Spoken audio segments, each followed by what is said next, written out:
Minu nimi on David Vseviov ja ma ei taha rääkida kavandatavast seadusest. Mind on üllatanud reaktsioon. Me elame maailmas, kus on niivõrd palju probleeme. Me oleme murede puntras. Järsku üks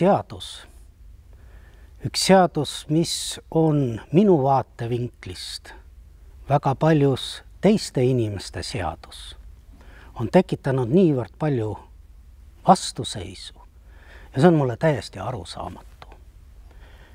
Ma ei saa paljudest asjadest aru ja see on nii inimlik, aga eriti ma ei saa nendest asjadest aru ja minu meelest see ei ole inimlik. Inimlik ei ole see, kui me ei lase teistel inimestel olla sellistena, nagu nad seda tahavad olla. Ma ei saa sellest aru. Minu jaoks on see arusaamatu. Ja see ongi see põhjus, miks süüvimata sellesse seadusesse. Aga nähes, et on nii palju meie seas inimesi, kelle jaoks seda seadust on vaja, kes ootavad seda seadust, kes tahavad seda seadust.